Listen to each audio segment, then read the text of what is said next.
Assalamualaikum warahmatullahi wabarakatuh. Saya Yejid Bustomi, saya mahasiswa dari Institut Teknologi Ahmad Dahlan, Strata Manajemen. Di sini saya ingin menjelaskan cara bersedekah yang baik ala Rasulullah. Yaitu sedekah tidak boleh ngasal. Bersedekah adalah amalan yang sangat mulia dalam Islam. Bersedekah adalah salah satu pilar utama menyebarnya ajaran Islam di muka bumi.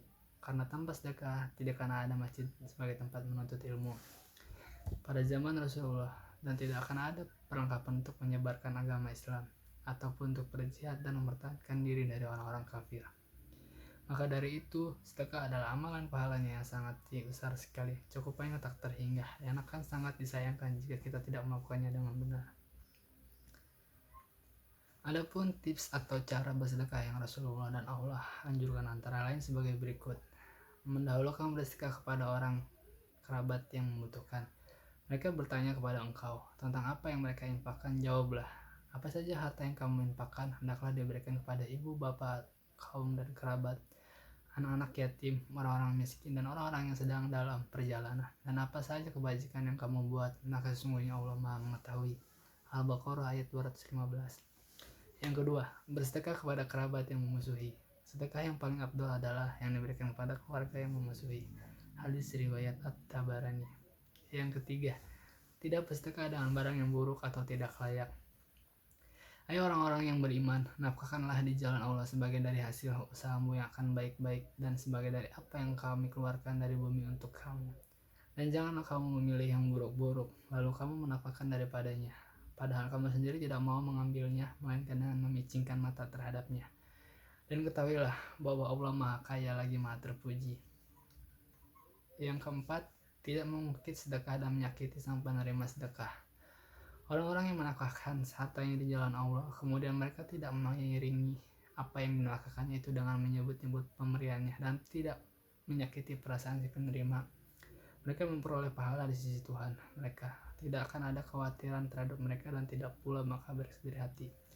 Al-Baqarah ayat 262. Yang kelima, sedekah terang-terangan dan sedekah sembunyi. Jika kamu menampakkan sedekahmu, maka itu adalah baik sekali.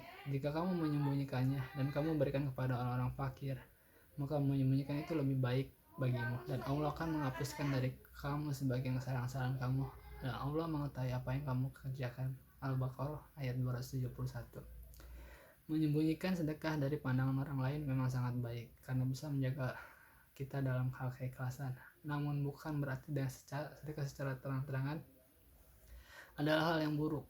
Sedekah dengan dilihat orang lain pun sangat baik, serta memiliki kelebihan lain, yakni memberikan contoh dan memotivasi kepada orang lain untuk melakukan hal yang baik. Anjuran untuk tidak berlebihan dalam sedekah dan tidak pula kikir. Dan orang-orang yang apabila menginfakkan hartanya, mereka tidak berlebihan dan tidak pula terlalu kikir, dan infak itu di pertengahan antara yang demikian. Al-Furqan ayat 76. Ibnu Katsir menjelaskan bahwa sifat Abdurrahman adalah mereka tidak mubazir, boros kalau membelanjakan harta mereka, yaitu membelanjakannya di luar hajat kebutuhan.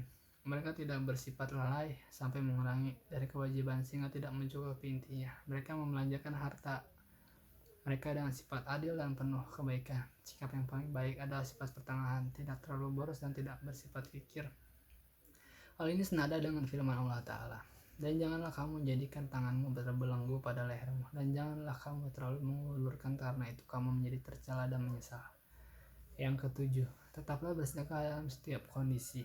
Seorang sahabat bertanya kepada Rasulullah SAW, sedekah yang bagaimana yang paling besar pahalanya? Nabi SAW menjawab, saat kamu bersedekah hendaklah kamu sehat dalam kondisi pelit atau mengengkang, dan saat kamu takut melarat tetapi mengharap kaya. Jangan ditunda sehingga rohmu ditenggorkan baru kamu berkata, untuk fulan sekian dan untuk fulan sekian. Hadis riwayat Al-Bukhari.